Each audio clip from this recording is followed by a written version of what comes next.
السلام علیکم ورحمۃ اللہ وبرکاتہ۔ نحمده ونصلی علی رسولہ الکریم، اما بعد فاعوذ باللہ من الشیطان الرجیم، بسم اللہ الرحمن الرحیم، رب اشرح لی صدری ویسر لی امری واحلل عقدۃ من لسانی یفقہوا قولی۔ بسم اللہ الرحمن الرحیم، والفجر وليال عشر والشفع والوتر والليل إذا يسر هل في ذلك قسم لذي حجر۔ قسم ہے فجر کی اور 10 راتوں کی اور جفت اور طاق کی اور رات کی جب وہ چلتی ہے، یقیناً اس میں عقل والے کے لیے بڑی قسم ہے۔ سب تعریف اللہ کے لیے ہے جو اکیلا ہے، اس کا کوئی شریک نہیں۔ اس کا اپنے بندوں پر یہ فضل اور احسان ہے کہ اس نے اپنے بندوں کے لیے اطاعت کے، ثواب کمانے کے، آگے بڑھنے کے بہت سے مواقع عطا کیے ہیں، بہت سے ایسے موسم بنائے کہ جن میں ہم کثرت کے ساتھ نیک اعمال کر سکیں، اور جو نیک عمل بھی ہم کریں اس کا اجر و ثواب بھی بہت زیادہ ہو۔ انہی مواقع میں سے ایک موقع ذوالحجہ کے پہلے 10 دن کا ہے، جس میں تمام نیک اعمال کا ثواب عام دنوں کی نسبت بہت زیادہ بڑھ جاتا ہے۔ خوش نصیب ہیں وہ لوگ جنہیں زندگی میں ایک بار پھر یہ موقع مل رہا ہے۔ ہم اپنے چاروں طرف دیکھتے ہیں کہ اللہ سبحانہ وتعالیٰ نے اپنی مخلوقات میں مختلف طرح کے درجے رکھے ہیں، فرق رکھے ہیں۔ بعض چیزوں کی نسبت زیادہ خوبصورت ہوتی ہیں، زیادہ بڑی ہوتی ہیں۔ ہم دیکھتے ہیں کہ رمضان کا مہینہ تمام مہینوں میں افضل ہے، جمعے کا دن تمام دنوں میں افضل ہے۔ اسی طرح اللہ سبحانہ وتعالیٰ نے ذوالحجہ کے 10 دنوں کو دنیا کے بہترین دن کہا ہے، اور ان 10 دنوں میں سے قربانی کو سب سے افضل کام بتایا ہے۔ یعنی ان 10 دنوں میں جو سب سے افضل ترین کام کوئی کر سکتا ہے وہ قربانی کرنے کا ہے۔ پھر اسی طرح ہم دیکھتے ہیں کہ راتوں میں سے رمضان کی آخری 10 راتیں جو ہیں، آخری عشرہ جو ہے وہ زیادہ افضل ہے، اور ان میں سے بھی لیلۃ القدر والی رات باقی راتوں کی نسبت زیادہ افضل ہے۔ عام طور پر ہمارے ہاں ان راتوں کا تو بہت اہتمام کیا جاتا ہے، اور لیلۃ القدر کو لوگ 27ویں کو خاص طور پر پوری رات جاگتے ہیں، لیکن ہمارے ہاں عمومی طور پر ذوالحجہ کا وہ اہتمام نہیں، یا ذوالحجہ میں ان کاموں کی طرف اتنی توجہ نہیں، ان کو عام دنوں کی طرح ہی گزار دیا جاتا ہے۔ لیکن ہم دیکھتے ہیں کہ یہاں سورۃ الفجر کے شروع میں اللہ سبحانہ وتعالیٰ نے ان 10 راتوں کی قسم کھائی ہے۔ عربی میں رات کا لفظ جو ہے وہ دن پر بھی آتا ہے، اور رات میں یعنی رمضان کی 10 راتیں اور پھر رات میں دن بھی شامل ہے، چونکہ لہٰذا 10 دن بھی اس میں علماء یہ کہتے ہیں کہ اس سے مراد عشرہ ذوالحجہ بھی ہے، اور یہ ان کی فضیلت اور شرف کے لیے کافی ہے، کیونکہ اللہ سبحانہ وتعالیٰ جس چیز کی قسم کھاتے ہیں وہ چیز بہت شرف والی، عزت والی، اہمیت والی، فضیلت والی ہوتی ہے۔ تفسیر ابن کثیر کے مؤلف کہتے ہیں کہ 10 راتوں سے مراد ذی الحجہ کا پہلا عشرہ ہے۔ اس کے علاوہ قرآن مجید میں سورۃ الحج میں آتا ہے وَيَذْكُرُ اسْمَ اللَّهِ فِي أَيَّامٍ مَّعْلُومَاتٍ، اور وہ حاجی چند معلوم دنوں میں اللہ کے نام کا ذکر کریں، یعنی اللہ کو خوب یاد کریں۔ تو یہ معلوم دن کون سے ہیں؟ اس میں جمہور علماء اور اکثر مفسرین کے مطابق ایام معلومات سے مراد ذوالحجہ کے پہلے 10 دن ہیں، اور اس کے علاوہ ایام تشریق بھی ان میں شامل ہیں۔ یہ دن یعنی عشرہ ذوالحجہ، عشرہ عربی زبان میں 10 کو کہتے ہیں، 10 کو۔ ذوالحجہ کے پہلے 10 دن دنیا کے سب سے بہترین دنوں میں سے ہیں۔ رسول اللہ صلی اللہ علیہ وسلم نے فرمایا افضل ایام الدنیا العشر، یعنی 10 ذی الحجہ، دنیا کے دنوں میں افضل ترین دن عشرہ ذوالحجہ کے پہلے 10 دن ہیں۔ اور ان دنوں میں کیا عمل سب سے افضل ہے؟ نبی صلی اللہ علیہ وسلم نے فرمایا ان دنوں میں کیے گئے عمل سے افضل کوئی عمل نہیں، یعنی عشرہ ذوالحجہ کے۔ مطلب یہ ہے کہ جو بھی نیکی کا کام آپ کریں گے وہ عام دنوں کی نسبت زیادہ اجر و ثواب کا باعث ہوگا۔ نبی صلی اللہ علیہ وسلم نے فرمایا اللہ کے نزدیک ذوالحجہ کے 10 دنوں میں نیک اعمال کرنا بہت پاکیزگی اور بہت بڑے ثواب کا باعث ہے۔ یہ صحیح الترغیب والترہیب کی حدیث ہے۔ ان 10 دنوں میں ادا کیے جانے والے فرائض، یعنی جو فرض نمازیں ہم پڑھتے ہیں، وہ دیگر دنوں کے فرائض سے زیادہ افضل ہیں، اور ان کا ثواب بھی کئی گنا زیادہ بڑھ جاتا ہے۔ اسی طرح ان دنوں میں ہم جو نوافل ادا کرتے ہیں وہ دیگر دنوں کے نوافل سے زیادہ افضل ہوتے ہیں اور ان کا اجر و ثواب عام دنوں میں پڑھے جانے والے نوافل سے زیادہ ہو جاتا ہے. صحیح بخاری کی ابن عباس سے روایت ہے، نبی صلی اللہ علیہ وسلم نے فرمایا جو عمل ان 10 دنوں میں کیا جائے اس کے مقابلے میں دوسرے دنوں کا کوئی عمل افضل نہیں. لوگوں نے عرض کیا کیا جہاد بھی اس کے برابر نہیں؟ آپ نے فرمایا جہاد بھی اس کے برابر نہیں، سوائے اس شخص کے جس نے اپنی جان اور مال کو خطرے میں ڈالا اور کوئی چیز واپس لے کر نہ لوٹا. یعنی مال بھی گیا، جان بھی گیا، جس نے یعنی اپنا سب کچھ لٹا دیا وہ تو بہرحال افضل ہے. لیکن اس کے علاوہ جتنے بھی نیک کام کرنے والے ہیں وہ سب ان دنوں میں جو نیک کام کرتے ہیں وہی افضل ہے. تو اس لیے ہمیں عام دنوں سے زیادہ ان دنوں میں اپنی نمازوں کا اہتمام کرنا چاہیے، روزوں کا اہتمام کرنا چاہیے، قرآن کی قرأت عام دنوں سے زیادہ بڑھا دینی چاہیے. یعنی جو آپ روٹین میں ریگولرلی کرتے ہیں اس سے کچھ نہ کچھ ایکسٹرا ضرور کریں. اسی طرح جو اذکار آپ کرتے ہیں، پھر دعائیں جو آپ کرتے ہیں، پھر اللہ سبحانہ تعالیٰ کی بارگاہ میں عاجزی و زاری دن کو بھی اور رات کو بھی، اور اس کے علاوہ حقوق العباد بھی، جیسے والدین کے ساتھ احسان ہے. یعنی اگر آپ کے والدین زندہ ہیں تو ان کو اگر وزٹ کر سکتے ہیں وزٹ کریں، اگر ان کو کوئی گفٹ بھیج سکتے ہیں گفٹ بھیجیں، اور اگر فوت ہو چکے ہیں تو ان کی طرف سے صدقہ کریں. پھر اسی طرح صلہ رحمی، رشتہ داروں کے حقوق ادا کرنا، عام لوگوں کی ضروریات پوری کرنا. آپ دیکھیں کہ کووڈ کے بعد جس طرح پوری دنیا میں مہنگائی آئی ہے اور بہت سارے لوگ اس سے بہت زیادہ متاثر ہوئے ہیں، بہت پریشانی کا شکار ہے، تو ان کی آپ ضروریات پوری کریں. مثلاً اپنے خاندان میں دیکھیں کہ کون سے بچے جو پڑھ رہے تھے اب فیس نہ ہونے کی وجہ سے پڑھ نہیں سکتے، یا یہ کہ اور مختلف طرح کے جو کام تھے ان کے چھوٹ گئے، کس کی جاب چلی گئی، کس کا کوئی کام بند ہو گیا، کوئی بزنس چلا گیا، کس طرح ان کی مدد کر سکتے ہیں، کس طرح دوبارہ ان کو اپنے پاؤں پہ کھڑا کر سکتے ہیں، چاہے مال سے، چاہے اچھے مشوروں کے ساتھ. لیکن ہر طرف سے پورے رشتہ داروں کی خبر گیری کریں. پھر اسی طرح اگر کوئی بیمار ہے تو تیمارداری کریں. اسی طرح اگر کسی جنازے کا پتہ چلتا ہے تو اس میں شرکت. پھر پڑوسیوں کے ساتھ حسن سلوک، ان کو کھانا کھلانا، غریبوں کو بھی اور دوسروں کو بھی، اور وہ اعمال جن کا دوسروں کو فائدہ پہنچتا ہے. ہم میں سے ہر شخص یہ سوچ سکتا ہے کہ میں کس طرح کسی کو فائدہ پہنچا سکتی ہوں. تو دوسروں کو فائدہ پہنچانے کے کام، اس میں انسان بھی ہیں، جانور بھی ہیں، چڑیا پرندے بھی ہیں، ان کے دانے پانی کا انتظام ہے، اور بھی جو آپ نیکیوں کے کام سوچ سکتے ہیں. ہم میں سے ہر شخص اپنے اپنے طور پر سوچے اور کچھ نہ کچھ ایکسٹرا ضرور کرے. یعنی ایک ہوتا ہے ہم عادتاً اچھے کام کرتے ہیں، الحمدللہ رمضان میں کچھ نیکیوں کی عادت پڑتی ہے، پھر وہ سارا سال چلتی رہتی. پھر عشرہ ذی الحجہ آ جاتا ہے، اس میں کچھ اور نیک کام شروع کر لیتے ہیں، پھر وہ زندگی کا حصہ بن جاتے ہیں. تو یہ اللہ تعالیٰ کا بہت بڑا فضل ہے کہ جو ہمیں یہ موقع دیتا ہے، اور نئے سرے سے ریجنریٹ کرتے ہیں، اور پھر اس کے بعد ہم کچھ نئی چیزیں اپنی زندگی میں نئے رنگ بھر لیتے ہیں، پھر آہستہ آہستہ فیڈ بھی ہونے لگتے ہیں، پھر موقع آ جاتا ہے رمضان کا، پھر ذی الحجہ کا، پھر دوبارہ سے ہم تر و تازہ ہو جاتے ہیں. تو اس لیے ان 10 دنوں کو ہمیں ضائع نہیں کرنا، اس کا بھرپور فائدہ اٹھانا ہے.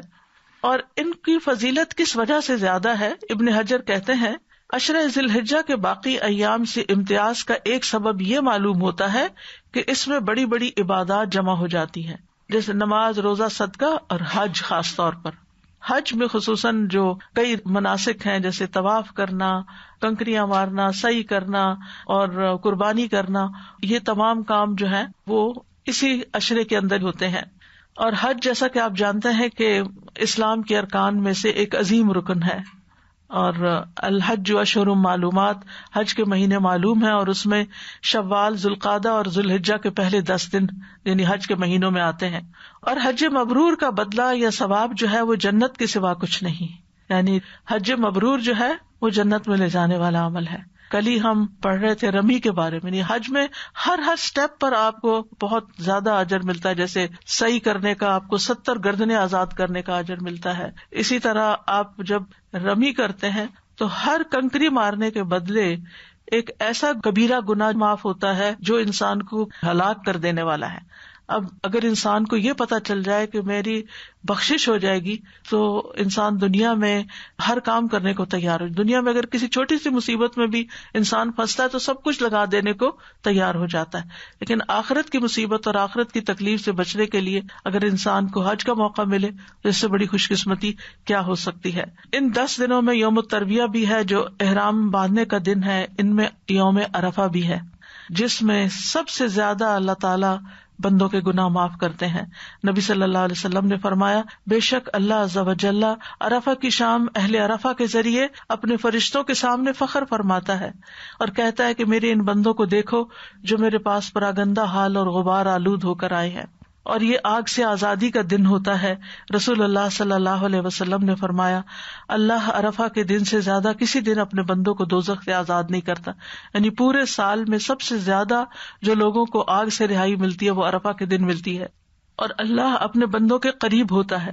پھر فرشتوں کے سامنے اپنے بندوں پر فخر کرتے ہوئے فرماتا ہے کہ یہ سارے بندے کس ارادے سے آئے ہیں, کیوں یہاں جمع ہوئے ہیں؟ ظاہر ہے اپنے گناہوں کی بخشش کے لیے, اللہ کو راضی کرنے کے لیے.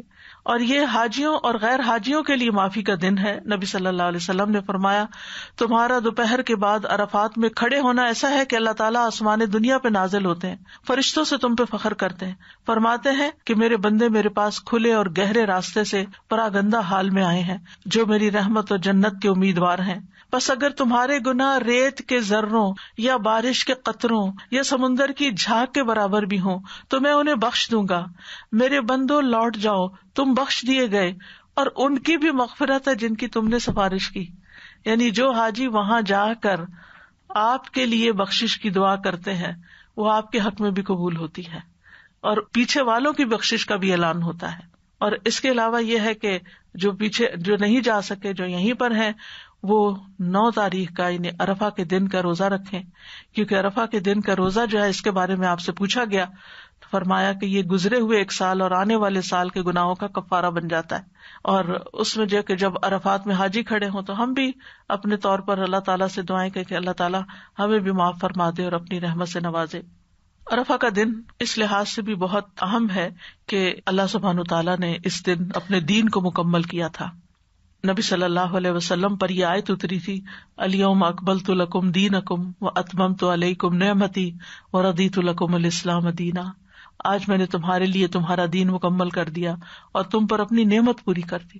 انسان کو جتنی بھی دنیا میں نعمتیں ملی ہیں ان نعمتوں میں سے سب سے بہترین نعمت جو ہے وہ اسلام کی نعمت ہے, جس کو پا کر جس کے مطابق زندگی گزار کے انسان دنیا کی بھلائیاں بھی سمیٹتا ہے اور آخرت کی بھلائیاں بھی سمیٹتا ہے. وَرَضِيتُ لَكُمُ الْإِسْلَامَ دِينًا, اور تمہارے لیے اسلام کو دین کی حیثیت سے پسند کر لیا. تو اللہ تعالیٰ نے یہ دین ہمارے لیے پسند کیا ہے, لہٰذا ہمیں بھی اس دین سے محبت ہونی چاہیے. اس کو بوجھ سمجھ کے نہیں اپنائیں کہ اب کیا کریں, اب مسلمان پیدا ہو گئے ہیں تو اب ہمیں نماز بھی پڑھنی پڑتی ہے اور حجاب بھی کرنا ہوتا ہے اور یہ بھی اور وہ بھی, اتنی ساری ذمہ داریاں. باقی ریلیجنز میں تو یہ ساری پابندیاں نہیں ہیں. تو نہیں, یہ اللہ تعالیٰ کی نعمت ہے ہمارے لیے, تو اس کو نعمت سمجھ کر اس کا شکرانہ ادا کریں اور صبح و شام کہا کریں رضیت باللہ ربا وبالاسلام دینا وبمحمد نبیا. جو دنیا میں صبح شام یہ پڑھتا ہے قیامت کے دن اللہ تعالیٰ اس کو راضی کر دے گا. ان دنوں میں مزدلفہ کی رات بھی ہے جس کو مشعر الحرام کہا جاتا ہے مزدلفہ کو, اور وہاں پر بھی وقوف کیا جاتا ہے اور دعائیں مانگی جاتی ہیں. اور اہل مزدلفہ کی فضیلت کیا ہے؟ نبی صلی اللہ علیہ وسلم نے فرمایا بے شک اللہ نے تمہارے اس جمع ہونے میں تم پر احسان فرمایا کہ تمہارے نیکوکاروں کی وجہ سے تمہارے گناہگاروں کو بھی بخش دیا ہے, اور تمہارے نیکوکاروں نے جو مانگا انہیں عطا کر دیا. یعنی اس رات خصوصاً فجر کے بعد جب وہاں وقوف کیا جاتا ہے, جو دعائیں مانگی جاتی ہیں وہ دعائیں قبول ہوتی ہیں. اس عشرے میں یوم النحر بھی ہے, یعنی جس دن جمرات کو کنکریاں ماری جاتی ہیں اور ہر کنکری کے بدلے ایک کبیرہ گناہ جو ہلاک کرنے والا تھا اس کا کفارہ ہو جاتا ہے. نبی صلی اللہ علیہ وسلم نے فرمایا جب تم کنکریاں مارو گے تو یہ قیامت کے دن تمہارے لیے نور ہوگی. ان دنوں میں حج اکبر کا دن بھی ہے اور وہ یوم النحر کا دن ہوتا ہے. 10 تاریخ کو یوم الحج الاکبر کہا جاتا ہے. عام جو غلط فہمی ہے کہ جمعے کا حج اکبر ہے, تو ایسا نہیں ہے. یہ 10 تاریخ کا جو عمل ہے یعنی کنکریاں مارنا, قربانی کرنا, بال منڈوانا اور طواف افاضہ کرنا, تو یہ دن جو ہے یہ بڑا اہم دن ہے, بہت فضیلت والا ہے. اس کو بہت افضل ترین دن قرار دیا گیا اور اس کو یوم الحج الاکبر بھی کہا گیا. اور حج کے موقع پر بہترین عمل جو ہے وہ تلبیہ پکارنا اور قربانی کرنا ہے. اور ان دنوں میں یعنی عشرہ ذی الحجہ میں حاجی بھی روزے رکھ سکتے ہیں سوائے 9 تاریخ اور اس کے بعد کے, کیونکہ وہ پھر حج کا موقع اور عید کا موقع آ جاتا ہے. اور حج کا دن بھی نبی صلی اللہ علیہ وسلم نے ایک عید کا دن ہی بتایا, تو اس دن بھی روزہ نہیں رکھتے. رسول اللہ صلی اللہ علیہ وسلم نے فرمایا یوم عرفہ, یوم النحر, یعنی 10ویں کا دن اور ایام تشریق ہم اہل اسلام کے عید کے دن ہیں اور یہ کھانے پینے کے دن ہیں. اور جو لوگ وہاں پر نہیں جا سکتے وہ اس عشرے میں جو ایک اور بہترین عبادت کر سکتے ہیں وہ روزہ رکھنے کی، یعنی 1 سے لے کے 9 تاریخ تک ایٹ اسٹریچ بھی آپ روزے رکھ سکتے ہیں، اور اگر سارے نہ رکھ سکیں تو منڈے تھرسڈے کا رکھ لیں، اور اگر کوئی بھی نہیں ان میں سے رکھ سکتے تو ایٹ لیسٹ 9 ذی الحجہ کا یعنی عرفہ کا روزہ جو ہے وہ ضرور رکھ لیں، اور یہ رکھنا مستحب ہے. اور بعض احادیث میں 9ویں تاریخ کا بھی ذکر آیا ہے، لہٰذا 9 اور 10 دونوں رکھ لیں تو وہ جھگڑا بھی ختم ہو جائے گا کہ سعودی عرب میں تو ایک دن پہلے ہوتا ہے، اور بعد میں شاید اسی لیے ایک روایت میں 9ویں کا ذکر بھی آیا کہ یہ معلوم تھا کہ آئندہ دنیا میں لوگوں کو جب یہ پتہ چل جائے گا کہ وہاں کس دن عرفہ ہے اور یہاں کس دن 9ویں تاریخ پڑ رہی ہے تو ان 2 دنوں کا رکھ لیں تو زیادہ افضل ہے، یعنی ہماری 8 اور 9 ہو جائے گی اور وہاں کی 9 ہو جائے گی. ٹھیک ہے.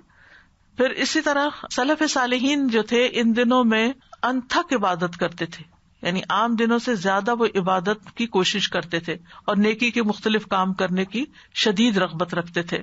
سعید بن جبیر کا حال تھا کہ جب 10 دن شروع ہو جاتے تو اتنی سخت محنت کرتے یہاں تک کہ شاید ان کے پاس اتنی طاقت بھی نہ ہوتی.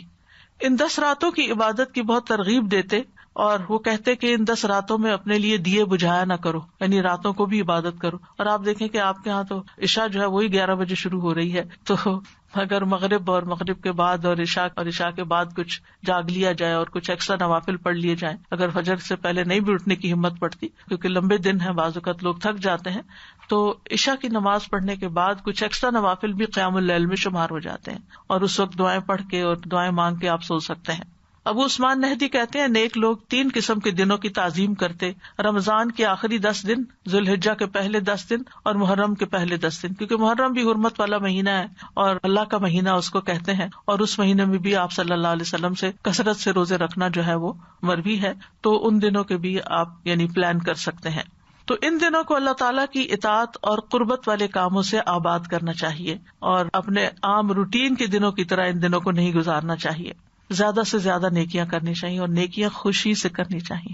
قرآن مجید میں آتا ہے وَمَن تَطَوَّعَ خَيْرًا فَإِنَّ اللَّهَ شَاكِرٌ عَلِيمٌ، جو کوئی خوشی سے نیکی کرے تو بے شک اللہ قدردان ہے، سب کچھ جاننے والا ہے. یعنی جتنی زیادہ آپ دل کی خوشی اور رغبت اور محبت سے نیکی کرتے ہیں اللہ سبحانہ وتعالیٰ اس کو اتنی ہی خوشی سے قبول کرتے ہیں اور اس پر اتنا ہی بڑا اجر عطا فرماتے ہیں. آپ دیکھیں کہ آپ کسی انسان کو بھی ایک پانی کا گلاس پلاتے ہیں تو وہ آپ کا قدردان ہوتا ہے، آپ کا شکریہ ادا کرتا ہے. تو آپ سوچئے جب اللہ کے نام پر آپ کسی کو پلا رہے ہوں یا اللہ کے لیے کوئی کام کر رہے ہوں تو اللہ سبحانہ وتعالیٰ اس کی کتنی قدردانی کرے گا. یعنی ضروری نہیں ہوتا کہ ہم کسی کے ساتھ اچھا کریں گے تو وہ ہماری قدردانی کرے گا، بعض اوقات نہیں بھی کرتا، وہ پرواہ بھی نہیں کرتا، وہ ذکر بھی نہیں کرتا، وہ اکنالج بھی نہیں کرتا. لیکن اس وقت یہ یاد رکھنا چاہیے کہ جس رب کی خاطر میں نے کیا ہے اس نے دیکھ لیا، اور جتنے زیادہ محبت کے ساتھ، کیونکہ اگر کاموں کے اندر محبت پیدا ہو جائے اور خوبصورتی پیدا ہو جائے، کوالٹی آ جائے، تو اس کی اتنی ہی جزا بڑھ جاتی ہے. فَإِنَّ اللَّهَ شَاكِرٌ عَلِيمٌ، بندے شکر گزار نہیں تو کیا ہوا، اللہ قدردان ہے. اللہ سبحانہ تعالیٰ دیکھتا ہے اور وہ بندے کے لیے لکھ لیتا ہے، حتیٰ کہ ایک کھجور جو انسان اللہ کے راستے میں دیتا ہے اللہ تعالیٰ اس کو بڑھا کر احد پہاڑ جتنا کر دیتا ہے. یعنی اتنا زیادہ اس کا اجر و ثواب. دنیا میں کون سی ایسی انویسٹمنٹ ہے کہ جہاں پر آپ کوئی صدقہ کریں گے اور پھر آپ کو اس کا اتنا بڑا اجر ملے گا. تو کرنے کے کام کیا ہے؟ سب سے پہلا کام جو ہم نے اس عشرے میں داخل ہوتے ہوئے کرنا ہے وہ نیت کو خالص کرنا ہے، نیت کو صاف کرنا ہے. خالص کرنے کا مطلب ہے صاف ستھرا کرنا ہر طرح کی علائشوں سے، کہ ہم نے جو کچھ بھی ان دنوں میں کرنا ہے وہ صرف اللہ کے لیے کرنا ہے، کسی پر احسان نہیں جتانا اور کسی سے ہمیں صلے اور اجر کی توقع نہیں. پورا پورا ہم اس کو اپنے رب کے لیے کریں گے. اور یاد رکھیے کہ جو بندہ اللہ سے سچائی پر مبنی معاملہ کرتا ہے اللہ اس کو سچا کر دیتا ہے، اللہ اس کے اس نیک کام میں اتنی ہی برکت ڈال دیتا ہے.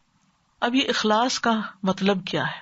اخلاص کا مطلب ہوتا ہے اپنے اعمال کے ذریعے اللہ کی رضا کو اور آخرت کے اجر کو سامنے رکھیں، آخرت کا اجر سامنے رکھیں. ہماری مشکل یہ ہے کہ جب ہم کوئی اچھا کام کرتے ہیں تو فوراً یہ دیکھتے کہ یہاں کیا ملے گا، اس کام سے مجھے یہاں کیا نتیجہ ملے گا، اور اگر ہمیں نظر نہیں آتا تو چاہے وہ کتنا ہی نیکی کا کام ہو ہاتھ نہیں ڈالتے، ہم آگے نہیں بڑھتے. تو خالص نیت کیا ہوتی ہے؟ کہ مجھے اس سے اپنے رب کا چہرہ چاہیے، مجھے اپنے رب کا دیدار کرنا، مجھے اپنے رب کو دیکھنا ہے. میں جب اپنے رب سے ملاقات کروں تو میرا رب مجھ سے راضی ہو جائے اور آخرت میں اللہ تعالیٰ میرے اجر کو محفوظ کر لے. وَمَنْ أَرَادَ الْآخِرَةَ وَسَعَى لَهَا سَعْيَهَا وَهُوَ مُؤْمِنٌ فَأُولَئِكَ كَانَ سَعْيُهُمْ مَشْكُورًا. اور جو آخرت کو چاہے اور اس کے لیے کوشش کرے جبکہ وہ مومن ہو تو یہی لوگ ایسے ہیں جن کی کوشش قابل قدر ہے، یعنی اللہ تعالیٰ ان کی کوششیں قبول کر لیتا ہے. اور ویسے بھی ہمیں اس کا حکم بھی دیا گیا، وَمَا أُمِرُوا إِلَّا لِيَعْبُدُوا اللَّهَ مُخْلِصِينَ لَهُ الدِّينَ. وہ یہی حکم دیے گئے ہیں کہ دین کو اللہ کے لیے خالص ہو کر یکسو ہو کر عبادت کریں، یعنی عبادت صرف اللہ کا حق ہے، عبادت میں کسی اور کو شریک نہیں کرنا. فَلْيَعْمَلْ عَمَلًا صَالِحًا وَلَا يُشْرِكْ بِعِبَادَةِ رَبِّهِ أَحَدًا، کہ وہ اپنے رب کی عبادت میں کسی کو شریک نہ کرے. تو اللہ سبحانہ وتعالی خالص عمل ہی قبول کرتا ہے جو خالصتاً اس کی رضامندی کے لیے کیا جائے. جس میں دوسرے شریک ہو جائیں وہ اس کام کو رد کر دیتا ہے کہ دوسرے ہی اب اس کا بدلہ دیں گے. دنیا کی زندگی ایک امتحان ہے اور اس امتحان میں ہو کیا رہا ہے، یہ کیا امتحان ہے؟ ایکم احسن عملا، کہ تم میں سب سے اچھا عمل کس کا ہے. یہ امتحان ہے، یعنی ہم اس میں آزمائے جا رہے ہیں کہ ہم اچھے کام بھی کرتے ہیں، اس میں ہماری آزمائش ہوتی ہے کہ بھلا یہ کیوں کر رہے ہیں، کس مقصد کے لیے کر رہے ہیں، کس کے لیے کر رہے ہیں. اللہ سبحانہ وتعالیٰ مختلف سچویشن میں ڈال کر ہمارا امتحان لیتا ہے کہ اب بھلا کس لیے کرتا ہے. اگر میرے لیے کرتا ہے تو کیا پھر بھی کرتا ہے؟ کیونکہ بعض اوقات ایسا ہوتا ہے نا، ہم کوئی نیکی کرتے ہیں اور ہمیں الٹی پڑ جاتی ہے، یعنی جس کے ساتھ کرتے ہیں وہ ہمارے اوپر کوئی الزام تراشی کر دیتا ہے، تو ہم سوچتے تمہاری توبہ، آج کے بعد اس شخص کے ساتھ کوئی احسان نہیں کرنا. پھر کچھ عرصے بعد پتہ چلتا ہے کہ وہ شخص محتاج ہے، ضرورت مند ہے، پھر آپ کا دل پسیج جاتا ہے، آپ سوچتے ہیں چلے پھر آگے بڑھتے، پھر کہتے ہیں نہیں میں نے مزہ چکھ لیا اس کے ساتھ نیکی کرنے، میں نے نہیں کرنی. ایسا نہیں کرنا. اور خصوصاً رشتے داروں کے اندر ایسا ہوتا ہے، جو قریبی لوگ ہوتے ہیں جو آپ پر زیادہ توقعات رکھتے ہیں. تو اللہ سبحانہ وتعالیٰ نے یہ نہیں کہا کہ ایکم اکثر عملا، کہ تم میں سے بہت زیادہ کام کون کر کے لائے، یہ کہ احسن عملا. اور احسن عمل کی دو شرائط ہیں، ایک اندرونی ایک بیرونی. اندر نیت سچی ہو، خالص ہو، اور بیرونی سنت کے مطابق ہو، طریقہ درست ہو، یعنی اس کی کوالٹی جو ہے وہ بہترین ہو. جیسے حضرت عائشہ رضی اللہ تعالیٰ نبی صلی اللہ علیہ وسلم کی رات کی نماز کے بارے میں فرماتی ہیں کہ وہ 8 رکعت تھی، لیکن مت پوچھو، لا تسأل عن حسنہن و طولہن، کہ ان کی خوبصورتی کتنی تھی اور وہ لمبی کتنی ہوتی تھی. اس کے لیے ہمیں اللہ تعالیٰ سے دعا بھی کرنی چاہیے کہ رب اعنی علی ذکرک و شکرک و حسن عبادتک، کہ اے اللہ تو میری مدد کر کہ میں تیرا ذکر کر سکوں، تیرا شکر ادا کر سکوں اور تیری بہترین عبادت کر سکوں، خوبصورت عبادت کر سکوں. کیونکہ اللہ کی توفیق کے بغیر کچھ نہیں ہوتا. ہمارے پاس وقت ہوتا ہے، ہم بیٹھے رہتے ہیں، ہم زبان تک نہیں ہلاتے، ذکر ہی نہیں کرتے، چپ بیٹھے رہتے کیونکہ توفیق نہیں ہے. لیکن جب اللہ تعالیٰ توفیق دیتا ہے تو مشکل سے مشکل وقت میں بھی بعض اوقات آپ دیکھیں آپ آدھے نیند میں اور آدھے جاگ رہے ہوتے ہیں اور آپ کی زبان پہ ذکر ہوتا ہے. یہ اللہ کی توفیق سے ہی ہوتا ہے. اور آپ کی آنکھ کھلتی ہے تو آپ کا منہ ہل رہا ہوتا ہے، یہ اللہ کی توفیق سے ہی ہوتا ہے. پھر ان نیکیوں کو خالص کرنے کے لیے ایک اور چیز یہ کہ ہر نیکی آخری نیکی سمجھ کے کریں، کہ شاید یہ لاسٹ ٹائم ہو. مثال کے طور پر آپ اگر اس عشرہ کو لے لیں تو اس عشرے کو اس طرح منائیں کہ شاید یہ میری زندگی کا آخری عشرہ ہو، پتہ نہیں اگلے سال موقع ملتا ہے، اللہ کرے بے شمار موقع ملے، لیکن ہم میں سے کسی کو نہیں پتا کہ دوبارہ یہ چانس ملتا ہے یا نہیں. اس لیے اس نیکی کو آخری نیکی سمجھ کے کریں اور آخرت کی یاد کو سامنے رکھیں. آپ دیکھیں قرآن مجید میں آتا ہے وَاذْكُرْ عِبَادَنَا إِبْرَاهِيمَ وَإِسْحَاقَ وَيَعْقُوبَ أُولِي الْأَيْدِي وَالْأَبْصَارِ إِنَّا أَخْلَصْنَاهُمْ بِخَالِصَةٍ ذِكْرَ الدَّارِ وَإِنَّهُمْ عِندَنَا لَمِنَ الْمُصْطَفَيْنَ الْأَخْيَارِ. اور ہمارے بندوں ابراہیم اور اسحاق اور یعقوب کا ذکر کیجیے جو ہاتھوں اور آنکھوں والے تھے، یعنی انہوں نے اپنے ہاتھوں اور آنکھوں سے خوب کام لیا. بے شک ہم نے انہیں خاص صفت سے خاص کر لیا تھا جو آخرت کے گھر کی یاد تھی. جس بندے کے سامنے آخرت ہوتی ہے اور آخرت کا اجر وہ چاہتا ہے اس کے عمل خالص ہونے لگتے ہیں. بے شک وہ سب ہمارے نزدیک چنے ہوئے بہترین بندوں میں سے تھے. تو ہمیں اپنے آخری انجام کو سامنے رکھ کے نیک اعمال کو کرنا ہے. پھر اسی طرح یہ ہے کہ جو عمل ہم تنہائی میں کرتے ہیں وہ زیادہ خالص ہوتے ہیں بنسبت اس کے کہ جو سب کو دکھا کے بتا کے کر رہے ہوتے ہیں. خفیہ صدقہ، خفیہ نوافل، تنہائی کی عبادت، گھر کے اندر والے کونے میں جا کر نوافل پڑھنا، چپکے سے رات کو اٹھنا کہ کسی کو پتہ ہی نہ چلے، الگ جگہ پر جا کر وضو کرنا اور خاموشی سے گھر والوں کو بھی نہیں بتانا کہ میں نفل پڑھ رہی ہوں. یعنی کوئی بھی کام کرنا چپکے چپکے کرنا، صرف اللہ سبحانہ تعالیٰ کے سامنے رکھ کے کرنا. اور پھر رات کی گھڑیوں میں اللہ کے سامنے رونا. یعنی ان دنوں میں ضرور یہ ٹرائی کریں، کوشش کریں کہ کوئی نہ کوئی ایسا آپ کا وقت اللہ کے ساتھ خاص ہو جس میں آپ اللہ تعالیٰ کے سامنے روئیں اور رو کر دعا کریں، اور دنیا کی بھی اور آخرت کی بھی، کہ اللہ ہماری موت کے بعد کے تمام مراحل کو آسان کر دینا. پھر اسی طرح یہ ہے کہ کوئی بھی نیکی عادت سمجھ کے نہ کریں کہ مجھے عادت ہے یہ کرنے کی، میں ان دنوں میں یہ کرتی ہوتی ہوں. نہیں، اس کو ریفریش کر کے حسن سلوک کسی کے ساتھ کرنا ہے یا عبادت کرنی ہے، دوبارہ سے اس کو ایک نیکی کا کام اور ایک خیر کی بات سمجھ کے کریں. انہم کانوا یسارعون فی الخیرات ویدعوننا رغبا ورہبا، کہ اللہ کے پسندیدہ بندے جو تھے وہ نیکیوں میں جلدی کرتے تھے، تیز دوڑتے تھے، اور پھر وہ رغبت اور رہبت یعنی اللہ تعالیٰ سے امید لگا کے اور ڈرتے ہوئے بھی اس کو پکارتے تھے.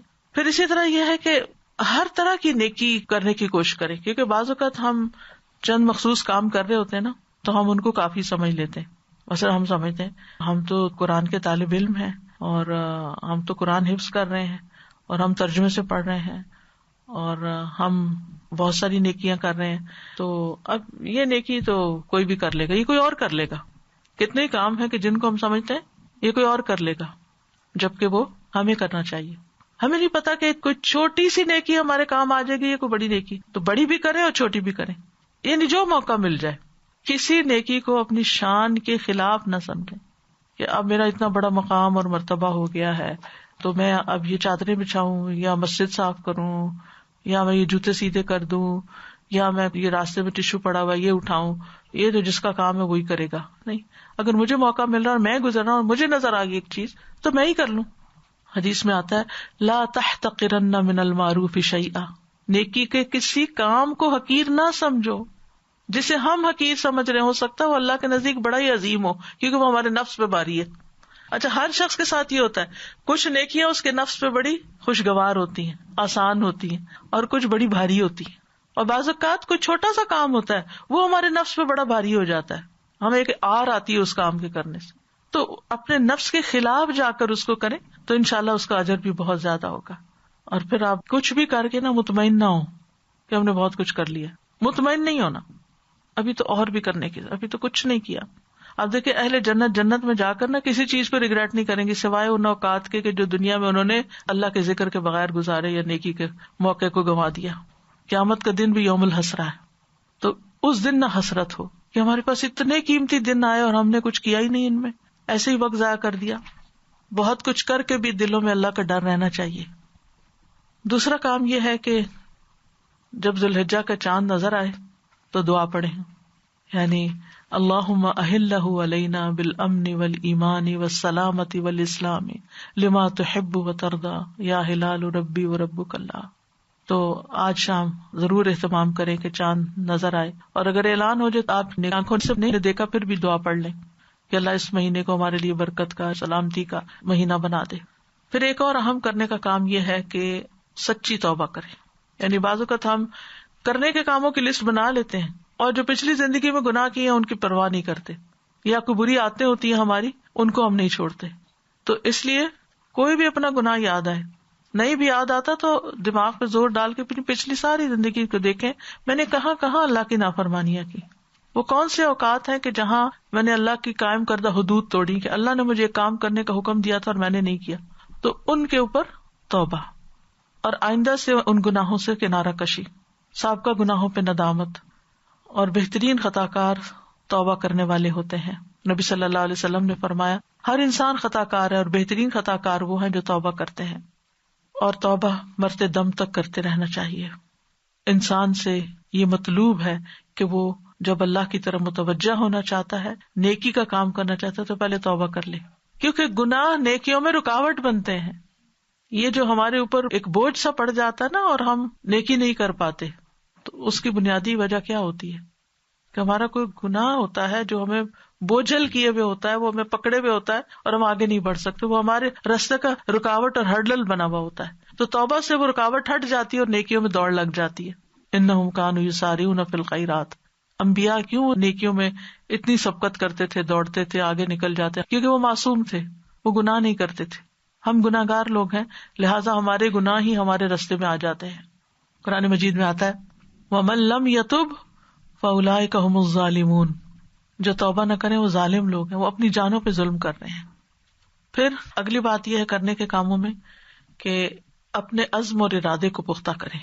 جو بھی نیک کام کرنے ہیں، یعنی نیک اعمال کی شدید ہرس ہو، کیونکہ جو ہرس رکھتا ہے، جو شوق رکھتا ہے، جو ارادہ کرتا ہے، وہ کر بھی جاتا ہے. کیونکہ بعض اوقات ہم سوچتے ہیں یہ تو بڑے بڑے لوگ کرتے ہیں، ہم تو گناہگار لوگ، ہم سے کہاں ہوتے ہیں، ہم نہیں کر سکتے، میرا نہیں خیال کہ میں رات کو جاگ سکوں گی، میرا نہیں خیال میں ایکسٹرا نوافل پڑھ سکوں. نہیں، یہ شیطانی وسوسوں کو آپ نے انٹرٹین نہیں کرنا. ان کو اگر دل میں خیال آئے نہیں میرا نہیں خیال، میری تو مصروفیت ہی بہت ہے، میں کیا کر سکتی، نہیں، انشاءاللہ بہت کچھ ہو سکتا ہے. جو بھی اپنے ٹارگٹ سیٹ کریں اس پہ کہیں کہ انشاءاللہ میں کروں گی، اللہ کی توفیق سے کروں گی اور مجھے کرنا ہے.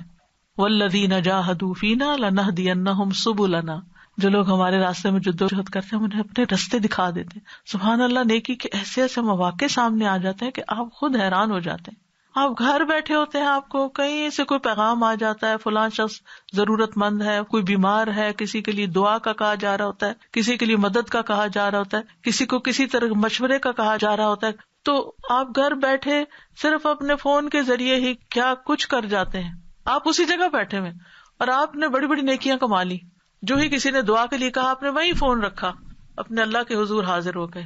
ادھر ادھر سے توجہ ہٹا کے جس کسی پریشان حال نے آپ کو کہا کہ میرے لیے دعا کرے، آپ بیٹھ کے اس کے لیے دعا کر دیں. فرشتہ آپ کے لیے بھی آمین کر دے. آپ کا کیا گیا، آپ وہی تو بیٹھے ہیں، آپ نے صرف اس کے لیے دعا ہی کی ہے نا. تو ہو سکتا ہے اس دعا کی وجہ سے اللہ تعالیٰ آپ کو اس جیسی مصیبت سے بچا لے. اور صرف ہم نے اس لیے بھی نہیں کرنی کہ ہم کسی کے لیے دعا کریں تاکہ ہم مصیبت سے ہم نے اللہ کی رضا کے لیے کرنی. تو کسی کے بھی ایسے کسی میسج کو، کسی ریکویسٹ کو رد نہ کیا کریں. یہ تو روز ہی کچھ نہ کچھ کہتے رہتے ہیں. آپ دیکھیں کہ اس وقت بعض لوگوں کے حالات ایک دم اتنے تبدیل ہوئے ہیں کہ وہ اپنی مجبوریاں بتا بھی نہیں سکتے. اور اگر آپ کے علم میں آ جائے تو آپ سمجھیں کہ اللہ نے آپ کے لیے نیکی کا رستہ کھولا ہے، اس کو اپنے لیے مصیبت نہ سمجھیں. اللہ نے آپ کے لیے نیکی کا رستہ کھولا ہے تو یہ اسی کے لیے رستہ کھلتا ہے جو ہرس رکھتا ہے کہ مجھے نیکی کے کاموں کا پتہ چلے. ہر نیکی مشکل سے ہی ہوتی ہے، اس میں مشقت کرنی پڑتی ہے، تکلیف اٹھانی پڑتی ہے، تبھی انسان نیکی کر سکتا ہے. یعنی کچھ نہ کچھ تو ایفرٹ لگانی پڑتی ہے. تو اس ایفرٹ سے نہیں گھبرائیں، محنت کریں. والذین جاہدوا، جاہدوا نہیں ہے جاہدوا، حروف کی زیادتی جب ہو جاتی ہے نا فعل کے اندر تو معنی میں بھی شدت آ جاتی ہے. تو دنیا میں جو نیکیوں میں جلدی کرتے ہیں وہ جنت کی طرف بھی آگے آگے ہوں گے، سبقت لے جائیں گے.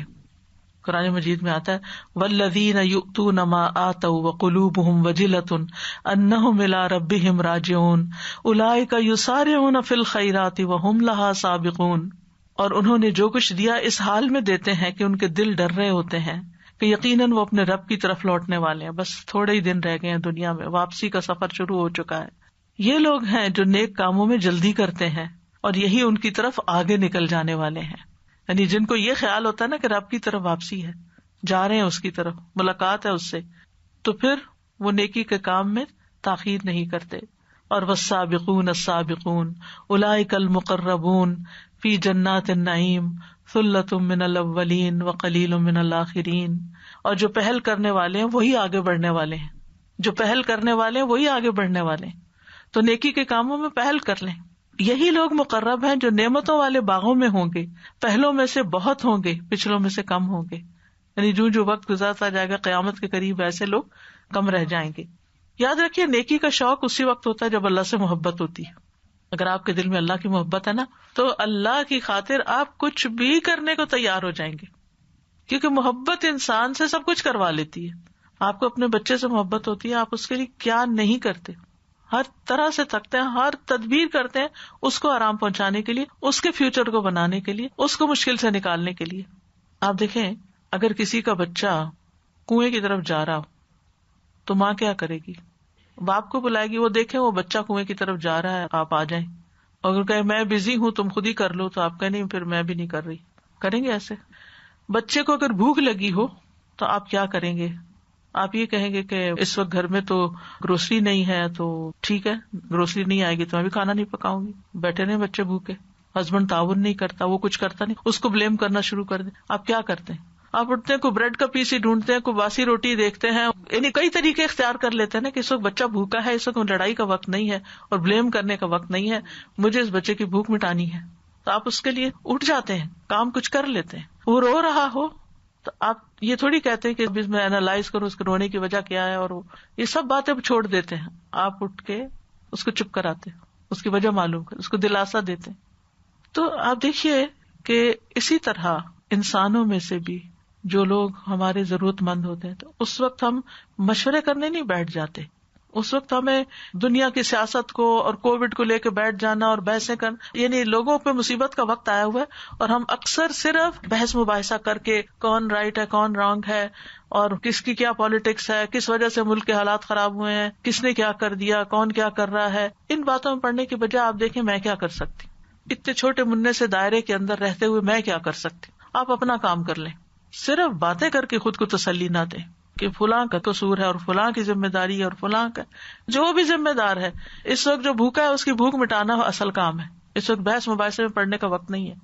تو جب انسان کو اللہ سے محبت ہوتی ہے تو وہ اللہ کی محبت میں وَيُطْعِمُونَ الطَّعَامَ عَلَىٰ حُبِّهِ مِسْكِينًا وَيَتِيمًا وَأَسِيرًا, وہ اللہ کی محبت میں کھلاتے ہیں مسکین کو, یتیم کو اور قیدی کو, کیونکہ وہ اللہ کی خاطر کر رہے ہیں.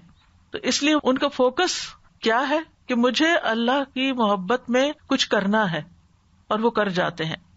تو پھر آپ دیکھیے کہ اگر ہمارا دل نہیں نیکی کے کاموں کو کرتا تو سب سے پہلے پھر ہمیں اس چیز پر ورک کرنے کی ضرورت ہے کہ ہم اللہ کی محبت کیسے بڑھائیں. اور یاد رکھیے اللہ کی محبت بھی نیک کام کر کے ہی بڑھتی ہے, اس میں بھی اضافہ اسی سے ہی ہوتا ہے. اور پھر آپ دیکھیے کہ اللہ کی خاطر محبت اپنے گھر والوں سے ہو, اپنے شاگردوں سے ہو, اپنے دوستوں سے ہو, کسی سے بھی ہو, وہ بذات خود ایک عبادت بن جاتی ہے. اور ان سب سے بڑھ کر محبت اللہ تعالیٰ سے ہو. اور جب اللہ سے محبت ہوتی ہے نا تو اللہ سے ملاقات کو دل چاہتا ہے, اور اس میں ملاقات کا سب سے بہترین طریقہ نماز ہے. پھر نمازیں وقت پر بھی ہوں گی, نمازوں میں صرف فرض پڑھ کے نہیں اٹھیں گے, سنن رواتب بھی ہوں گے, نوافل کی کثرت بھی ہوگی. نبی صلی اللہ علیہ وسلم کے آزاد کردہ غلام ثوبان تھے, ان سے کسی نے کہا کہ مجھے ایسے عمل کے بارے میں بتائیں کہ جس سے اللہ تعالیٰ مجھے جنت میں داخل کر دے. ان سے 2-3 دفعہ پوچھا گیا, تو تیسری دفعہ جب پوچھا گیا تو انہوں نے کہا کہ میں نے رسول اللہ صلی اللہ علیہ وسلم سے یہی سوال کیا تھا, تو آپ نے فرمایا تم پر اللہ کے لیے سجدوں کی کثرت لازم ہے. جنت میں جانا چاہتے ہو سجدوں کی کثرت کرو, نمازیں زیادہ پڑھو. تم جب بھی کوئی سجدہ کرتے ہو تو اللہ اس سجدے کے سبب سے تمہارا ایک درجہ بڑھا دیتا ہے اور اس کے ذریعے تمہاری خطا مٹا دیتا ہے. یعنی ہر سجدہ درجہ بلند کرتا چلا جاتا ہے. اور اس میں جب سے سمر آیا ہے تہجد کی نماز آگے پیچھے ہو گئی ہے, پھر سے کوشش کریں یا تہجد کے لیے اٹھیں, اگر نہیں اٹھ سکتے تو عشاء کے ساتھ کچھ ایکسٹرا نوافل کر کے, چاہے 2 ہی ایکسٹرا ہو جائیں, اس کو قیام اللیل کی نیت سے پڑھ لیں. پھر اشراق کی نماز, اگر اشراق بھی نہیں پڑھے جا رہے کیونکہ بہت کم سوئے ہیں اور نیند کا غلبہ ہے فجر کے بعد, تو پھر چاشت کی نماز پڑھ لیں. جب دوبارہ آرام کر کے اٹھیں اس وقت نماز پڑھ لیں. پھر اگلا کرنے کا کام یہ ہے کہ کثرت سے اللہ کا ذکر کرنا, کیونکہ اس کی طرف توجہ دلائی گئی ہے. وَيَذْكُرُ اسْمَ اللَّهِ فِي أَيَّامٍ مَّعْلُومَاتٍ, کہ معلوم دنوں میں یعنی اس عشرہ ذی الحجہ میں اللہ کا ذکر کریں. نبی صلی اللہ علیہ وسلم نے فرمایا کوئی دن اللہ کے ہاں ان 10 دنوں سے زیادہ عظمت والا نہیں, اور نہ ہی کسی دن کا عمل اللہ تعالیٰ کو ان 10 دنوں کے عمل سے زیادہ محبوب ہے. پس تم ان 10 دنوں میں کثرت سے لا الہ الا اللہ, اللہ اکبر اور الحمدللہ کہو. تو ان دنوں کا ذکر کون سا؟ لا الہ الا اللہ, اللہ اکبر اور الحمدللہ.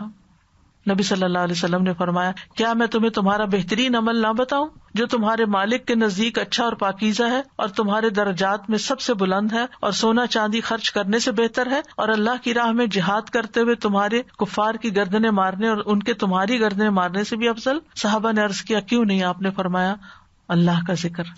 اور جب ذکر کی عادت ہو جائے نا تو آپ صلی اللہ علیہ وسلم نے فرمایا بہترین عمل یہ کہ جب تو دنیا سے رخصت ہو تو تیری زبان اللہ کے ذکر سے تر ہو, یعنی مرتے وقت تمہاری زبان پہ اللہ ہی کی یاد ہو. اور اس سلسلے میں چھوٹی سی یہ بات کروں گی کہ اگر کبھی ایسا کوئی موقع ہو کہ آپ کے سامنے کسی کی جان نکل رہی ہو تو اس سے ادھر ادھر کی باتیں بالکل نہ کریں. اس کو کلمے کی تلقین کر, اگر وہ نہ پڑھے تو خود لا الہ الا اللہ پڑھنا شروع کر دیں تاکہ آپ کو سن کے وہ بھی دہرانا شروع کر دے. اور یہ جو سبقت کرنے والے لوگ ہیں نا, یعنی وہ سابقون السابقون, ان کی اہم خصوصیت یہی ہے کہ وہ کثرت سے اللہ کا ذکر کرنے والے ہیں. کہ ذکر اللہ اکبر من کل شیء, اللہ کا ذکر ہر چیز سے بڑا ہے. کیونکہ جب آپ اللہ کا ذکر کرتے ہیں تو اللہ سبحانہ تعالیٰ آپ کا ذکر کرتا ہے. فاذکرونی اذکرکم. کرنے کے کاموں میں کیا ہے؟ لا الہ الا اللہ، اللہ اکبر، الحمدللہ پڑھنا، صبح شام کے اذکار کرنا، استغفار اور ذکر کی کثرت، درود شریف، مقبول اوقات میں دعائیں خصوصاً عرفہ کے دن، اور کچھ دعائیں نئی یاد کر لیں. آپ دیکھیں کہ جب ہم اپنے دماغ کو استعمال کرتے، خصوصاً میموری والے حصے کو، کہ میمورائز کرتے ہیں چیزیں، تو ہمارا دماغ جو ہے وہ جوان رہتا ہے، بوڑھا نہیں ہوتا. یہ جو اتنے دماغی امراض بڑھ رہے ہیں، ان کے علاج میں ایک اہم ترین علاج یہ ہے کہ ہم صرف ریڈنگ کرنے والے یا صرف لسننگ کرنے والے نہ ہوں، بلکہ اپنی ایفرٹ لگا کر چیزوں کو یاد کرنے والے ہوں. تو دعائیں یاد کر لیں، یعنی کوئی نہ کوئی ٹارگٹ سیٹ کر لیں کہ ان 10 دنوں میں چلے 10 دعائیں یاد ہو جائیں یا 10 آیتیں ہی یاد ہو جائیں. جیسے سورۃ الکہف کی پہلی 10 آیتیں پڑھنے والا جو وہ دجال کے فتنے سے محفوظ رہے گا، تو وہ 10 آیتیں یاد کرنے کا ٹارگٹ رکھ لیں اور اپنی نمازوں میں پڑھنا شروع کر دیں ان کو، تو دوہرا فائدہ ہو جائے گا. لیکن یاد رکھیے کہ جتنے بھی اذکار ہیں ان میں سب سے زیادہ اہم افضل تکبیرات ہیں. یعنی ان 10 دنوں کا سب سے افضل ترین ذکر تکبیر ہے، کیونکہ تکبیر کہنے والا اللہ تعالیٰ کی بڑائی بیان کرتا ہے، اللہ کی عظمت کا ذکر کرتا ہے. وَرَبَّكَ فَكَبِّرْ، اپنے ربی کی بڑائی بیان کرو. وَكَبِّرْهُ تَكْبِيرًا، اس کی بڑائی بیان کرو، خوب بڑائی بیان کرنا. تو اللہ سبحانہ وتعالیٰ اپنی شان میں بڑا ہے، اپنے اقتدار میں بڑا ہے، اپنی ذات میں بڑا ہے، ہر چیز اس کے سامنے چھوٹی ہے، حقیر ہے. تو جب آپ اللہ اکبر کہتے ہیں تو اس کا مطلب یہ ہے کہ میرے نزدیک اللہ سبحانہ وتعالیٰ ہر چیز سے بڑا ہے. اور پھر ہم مصروفیات کا بہانہ نہیں کرتے، کیونکہ اللہ بڑا ہے نا، تو جس کام کے لیے اس نے بلایا ہے وہ مجھے پہلے کرنا ہے، کیونکہ وہ بڑا ہے. کیونکہ جس کو ہم بڑا سمجھ لیتے ہیں نا، تو اس کی بات نہیں ٹالتے. اگر اپنے والدین کا آپ ادب احترام کرتے ہیں، ان کو بڑا سمجھتے ہیں، ان کی اہمیت ہے، تو آپ ان کی بات نہیں ٹالیں گے. اسی طرح زندگی میں جس کسی کو آپ کوئی اپنے سے بڑا درجہ دیتے ہیں، آپ اس کے لیے اس طرح کا معاملہ نہیں کرتے جیسے اپنے سے چھوٹوں کا یا اپنے برابر والوں کا کرتے ہیں. اس لیے یہ سبق ہمیں ان دنوں میں سکھایا گیا ہے کہ ہم اللہ کو بڑا مان لیں. بار بار کہنے کا مطلب کیا ہے کہ ہم صرف زبان سے کہنے والے نہ ہوں بلکہ ماننے والے بھی ہوں. تو اللہ سبحانہ تعالیٰ ہمارے کاموں، ہماری مصروفیات، ہمارے مال، ہماری مشغولیت، ہمارے ازواج، اولاد، والدین، رشتہ دار، جاب، ہر چیز سے بڑا ہے. اللہ اکبر. جب ہم اللہ کو بڑا مان لیتے ہیں تو پھر دعا کا بھی مزہ کچھ اور ہو جاتا ہے، پھر نماز کا بھی لطف کچھ اور ہو جاتا ہے، اور پھر پریشانیاں بھی دور ہونے لگتی ہیں. کیونکہ ہم کہتے ہیں کہ یہ پریشانیاں اللہ کے سامنے کیا حیثیت رکھتی ہیں، وہ تو بہت بڑا ہے، اس کے لیے تو کچھ مشکل نہیں ہے ان کو دور کرنا. کسی چیز سے ڈر لگ رہا ہو تو کہتے ہیں اللہ اکبر، اللہ سب سے بڑا ہے، اس کے لیے تو کچھ مشکل نہیں. جس چیز سے مجھے ڈر لگ رہا ہے وہ اس کو ایک سیکنڈ میں کنٹرول کر سکتا ہے. پھر اسی طرح اگر گناہوں سے ڈر لگتا ہے اپنے، تو اللہ تو بہت بڑا غفور و رحیم ہے، مجھے ان سے بھی نہیں ڈرنا چاہیے، وہ معاف کر دے گا. پھر اگر ہم نیک اعمال کریں، بڑے سے بڑے نیک اعمال کر لیں کہ الحمدللہ کہتا ہے میزان بھر گیا، زمین و آسمان کے درمیان کی چیزیں بھر گئی، نہیں، اللہ اس سے بڑا ہے. اپنے نیک اعمال کو بہت بڑا نہ سمجھے، اللہ بہت بڑا ہے، یہ اس کے سامنے کچھ بھی نہیں ہے. تو بہرحال اللہ سبحانہ و تعالیٰ کا ذکر جب ہم اللہ اکبر کریں تو صرف زبانی نہ کریں بلکہ دل میں بھی محسوس کریں. اور ویسے بھی رسول اللہ صلی اللہ علیہ وسلم نے فرمایا اللہ اکبر کہنا زمین و آسمان کے درمیان کی ساری فضا کو بھر دیتا ہے، اتنا اجر کا باعث ہے. اور جب ہم کہتے ہیں اللہ اکبر کبیرہ والحمد للہ کثیرہ وسبحان اللہ بکرۃ واصیلا، ایک موقع پر ایک شخص نے نماز میں یہ الفاظ کہے تو آپ نے فرمایا مجھے تعجب ہوا کہ اس کے لیے آسمان کے دروازے کھولے گئے. تو ابن عمر کہتے ہیں میں نے ان کلمات کو پھر کبھی نہیں چھوڑا، ہمیشہ ان کو پڑھتے رہے. صحابہ اور تابعین ان ایام میں کثرت سے تکبیرات پڑھتے تھے، بازار کی طرف نکل جاتے، حضرت ابن عمر، ابو ہریرہ رضی اللہ عنہ، اور تکبیرات کہتے اور لوگ ان کی تکبیر سن کے تکبیر کہتے. اور پھر محمد بن علی جو تھے وہ نفل نمازوں کے بعد بھی تکبیر کہتے، عورتیں بھی تکبیر کہتی. اور تکبیرات آپ کو معلوم ہے اللہ اکبر لا الہ الا اللہ واللہ اکبر وللہ الحمد. اب اگر یوٹیوب پہ دیکھیں تو مختلف تکبیرات وہاں پر آپ کو ملیں گی، اور جو حج کے موقع پر یا منا میں گونج رہی ہوتی ہیں یا پھر حرم میں جو تکبیرات پڑھی جا رہی ہوتی ہیں، تو اس سے ایک ایسی عجیب سی سما ہو جاتا ہے جب گھر میں لگائی جاتی. تو میک شور کہ آپ دن کے کسی حصے میں ضرور تکبیرات گھر میں بلند آواز سے پلے کریں، تاکہ آپ کے بچے اور گھر والے جو ہیں وہ بھی سن سن کر اس کو دہرانے لگے. کچھ نہ کچھ تو چل ہی رہا ہوتا ہے نا. یعنی ہم ایسے خاموشی سے تھوڑی کام کرتے ہیں, کچھ نہ کچھ سنتے رہتے ہیں, کچھ نہ کچھ لگا لیتے ہیں, کچھ لوگ میوزک لگا لیتے ہیں, کچھ لوگ کچھ اور نیوز لگا لیتے ہیں. یعنی یہ ہماری زندگی کا ایک حصہ بن گیا کہ ہمیں کچھ نہ کچھ سننا ضرور ہے. تو اس میں آپ تکبیرات سنانے کا اہتمام کریں گھر میں, کیونکہ یہ اس عشرے کی سب سے افضل ترین عبادت ہے. اس کے علاوہ خوب خوب دعائیں بھی مانگیں. دعا بذات خود ایک عبادت ہے. رات کی دعا, تہجد کی, ہر نماز کے بعد کی دعا, عرفہ کے دن کی دعائیں, اور رات کے وقت استغفار. وبالاسحار هم یستغفرون. صرف اپنے لیے نہیں, اوروں کے لیے بھی دعائیں مانگیں, اپنے دوستوں, عزیزوں, رشتے داروں. یہ بھی آپ کر سکتے ہیں کہ ہر روز 10 لوگوں کو منتخب کر لیں, ان کے نام لے لے کر دعا کریں. اپنی فون ڈائریکٹری کھول لیں یا اپنی فیملی کا کھول لیں گروپ, اور اس میں سب کو سامنے رکھ کے, کیونکہ ویسے تو ہمیں بھول جاتے ہیں کہ کس کس کے لیے دعا کرنی ہے, تو ان کا نام لے کر پھر اپنے کولیگس, اپنے اسٹوڈینٹس, اپنے ٹیچرز, اپنے رشتے دار, ان سب کے لیے دل کی گہرائیوں سے دعائیں کریں. اور عمومی طور پر تمام مسلمان مردوں عورتوں کے لیے. دیکھیں, آپ نے جو قرآن و سنت کا جتنا بھی مطالعہ کیا ہے اس میں بعض اوقات یہ ہوتا ہے کہ ایک بات عمومی انداز میں کہی جاتی ہے, اس کے بعد پھر کسی ایک چیز کو خاص بھی وہاں بیان کیا جاتا ہے. ایک تو عمومی دعائیں ہم سب کے لیے کریں گے, ربنا اغفر لی ولوالدی وللمؤمنین یوم یقومون, سارے ہی آگے اس میں. لیکن پھر اس کے بعد رب ارحمہما کما ربیانی صغیرا, خاص والدین کے لیے. پھر اس کے بعد نانی نانا, دادی دادا, جو ہمارے آبا و اجداد ہیں, جو ہمارے رشتے دار ہیں, ان سب کے لیے دعائیں. پھر قرآن کی تلاوت جتنی آپ کرتے ہیں اس سے زیادہ کر لیں, کیونکہ ہر حرف پر 10 نیکیاں ملتی ہیں. اور نفلی اعمال میں سب سے افضل عمل ہے. ابن رجب کہتے ہیں نفلی اعمال میں سے عظیم عمل جس کے ذریعے انسان اللہ کا تقرب حاصل کر سکتا ہے وہ کثرت سے قرآن کی تلاوت کرنا, اس کو غور و فکر, تدبر اور خوب سمجھ کر سننا ہے. یعنی صرف آپ نے سورۃ البقرہ چلا دی اور وہ چل رہی کوئی توجہ نہیں کرے, نہیں, توجہ بھی کیجیے. قرآن غموں کا علاج ہے اور سکون کا ذریعہ ہے. بعض علماء نے کہا کہ جب بھی آپ کے دل میں غم بیٹھ جائیں تو یہ اس بات کی طرف اشارہ ہے کہ آپ کے دل کو قرآن کی ضرورت ہے. قرآن پڑھنا شروع کر دیں, قرآن پڑھانا شروع کر دیں, قرآن کی مجلس میں بیٹھ جائیں تو آپ کا غم زائل ہونا شروع ہو جائے گا. آپ جتنی زیادہ تلاوت کریں گے, جتنا اس سے زیادہ تعلق بڑھائیں گے, اتنا ہی زیادہ سکون پائیں گے. ہو سکے تو ان 10 دنوں میں قرآن پورا کر لیں, روز کے 3 سپارے کر کے. پھر صدقہ کرنا, صدقہ بھی ایک عظیم عبادت ہے. اگر آپ کی زکوٰۃ ڈیو ہے تو آپ زکوٰۃ ادا کر لیں, ورنہ نفلی صدقات میں سے آپ دیکھیں کہ جیسے الہدا کی ویب سائٹ پہ جائیں تو وہ کئی کیٹیگریز آپ کو بنی, تھوڑا تھوڑا تھوڑا تھوڑا سارے ایک میں ڈال دیں, معلوم نہیں کون سا کہاں کس جگہ پر فائدہ دے جائے آپ کو.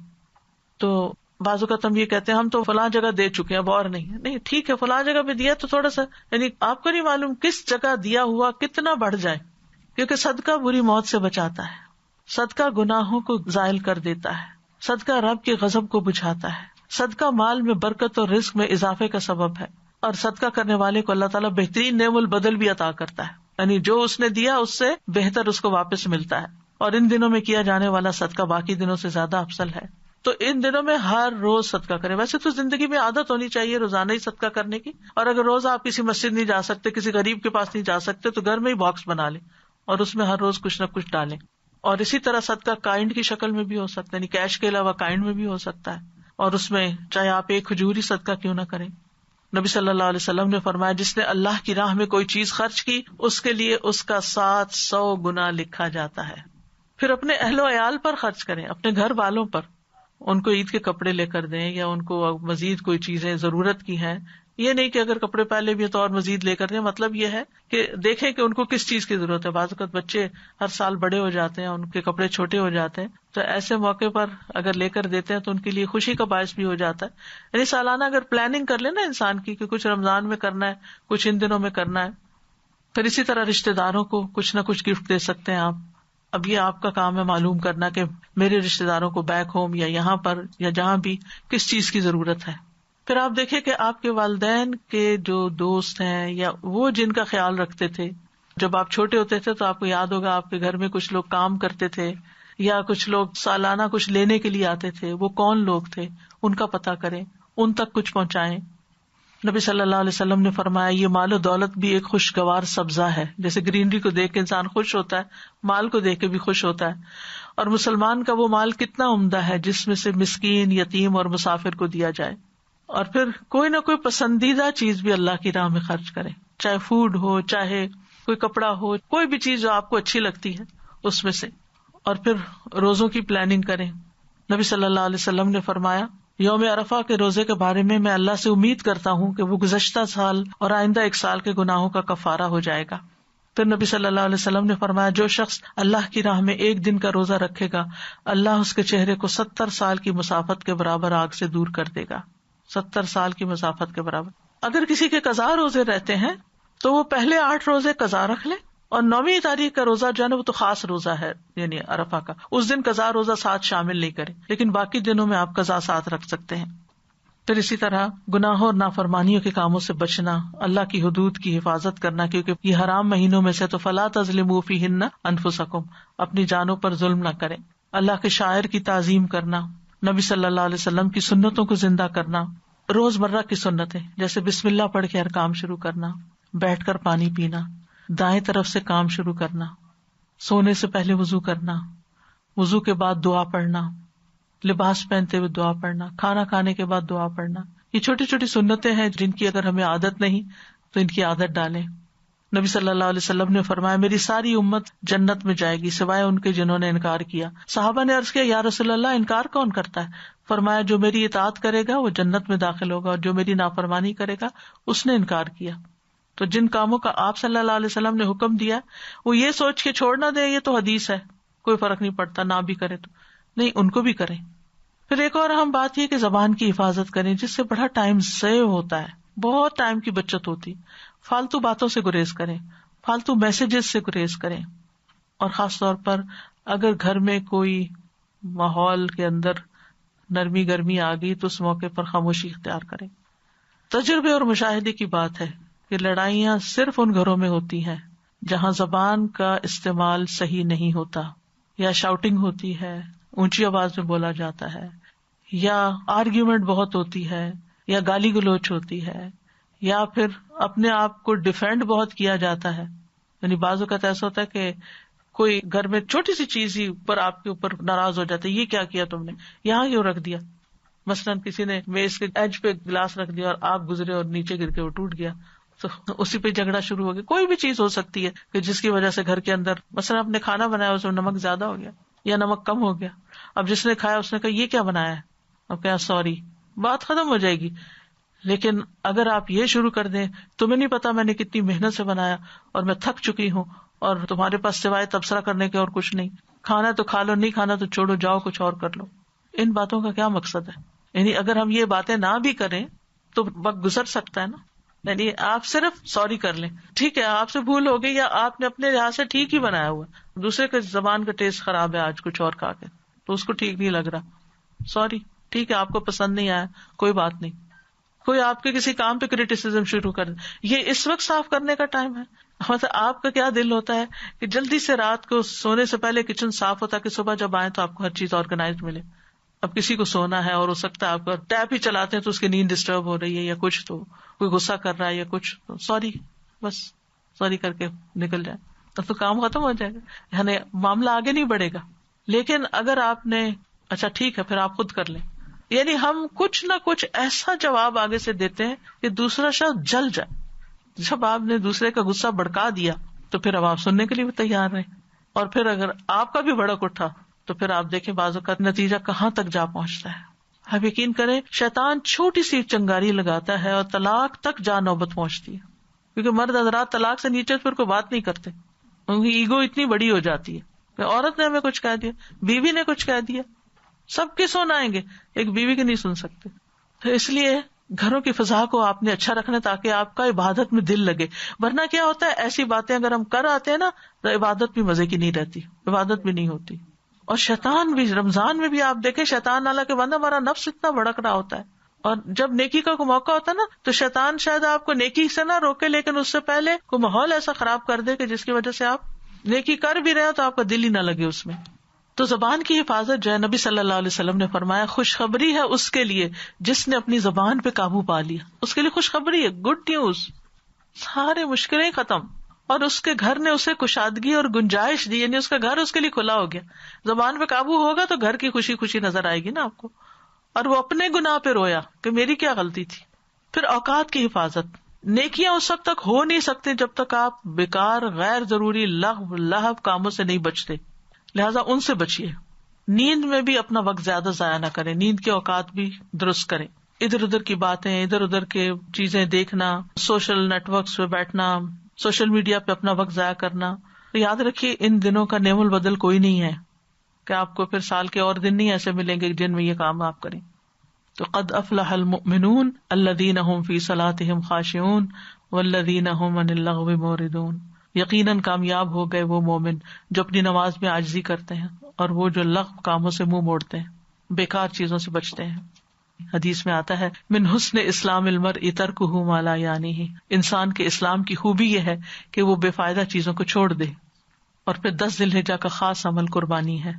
نبی صلی اللہ علیہ وسلم نے فرمایا اللہ کے نزدیک سب سے عظیم ترین دن 10 ذی الحجہ ہے اور پھر 8 ذی الحجہ ہے, اور رسول اللہ صلی اللہ علیہ وسلم کے سامنے قربانی کے 5-6 اونٹوں کو پیش کیا گیا, جن میں سے ہر ایک نبی صلی اللہ علیہ وسلم کے قریب ہونے کی کوشش کر رہا تھا کہ پہلے اسے ذبح کریں آپ.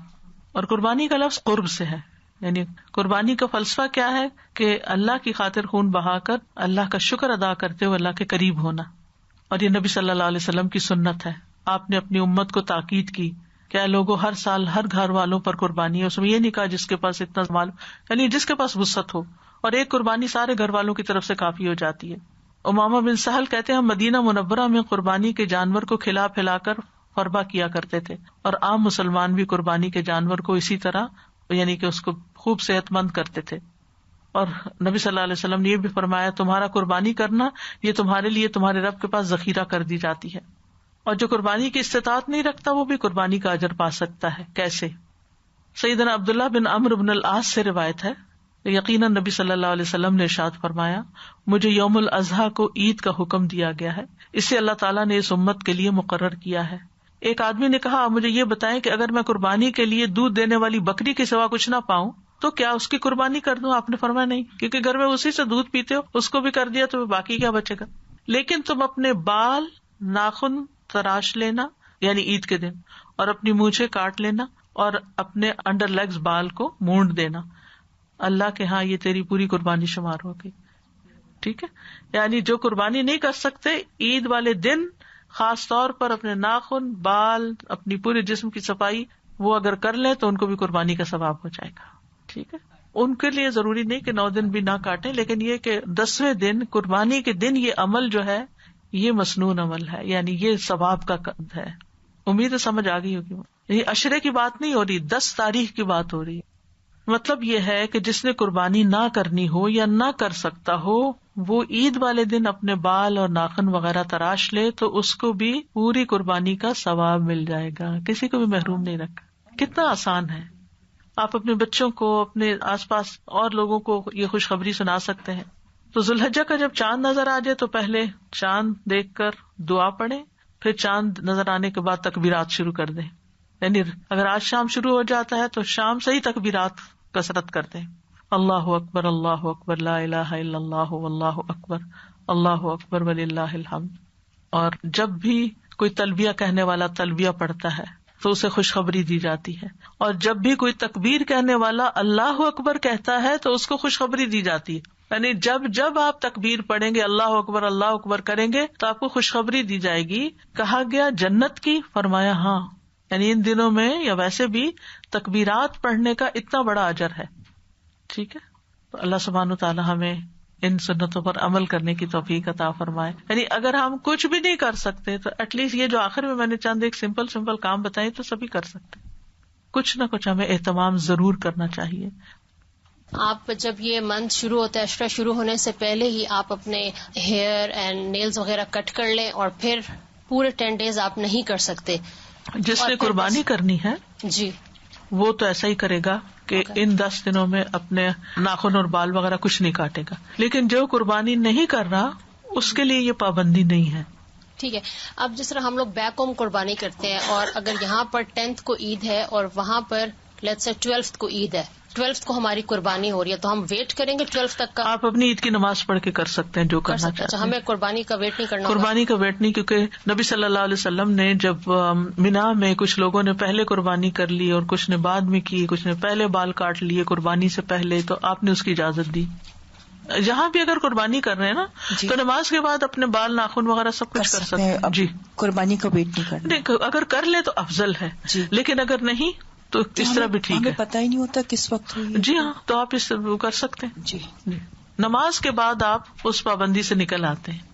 مجھے اب کلیئر ہوا کہ جیسے ہم لوگ پیسے دیتے ہیں IRF میں دیتے ہیں یا شوکت خانم یا الخدا میں دیتے ہیں فور قربانی, تو ہمیں ویٹ نہیں کرنا چاہیے. نہیں, ویٹ نہیں کرنا چاہیے. اور وہ قربانی قبول ہو جاتی ہے انشاءاللہ. کیوں نہیں ہوتی؟ کیونکہ ایسے ضرورت مند لوگوں تک قربانی, مجھے اوروں کا تو نہیں پتا لیکن الہدا کی تو میں گارنٹی دیتی ہوں, کیونکہ ہم میک شور کرتے ہیں کہ انتہائی ضرورت مند لوگوں تک ہماری اپنی برانچز کے ذریعے, جن کے وہ پوری لسٹیں بنتی ہیں, ان کے ID کارڈ لیے جاتے ہیں, ان کی سارا ریکارڈ مینٹین کیا جاتا ہے, جہاں تک ایک پیکٹ بھی گوشت جس کو دیا جاتا ہے کہ وہ واقعی ضرورت مند ہو.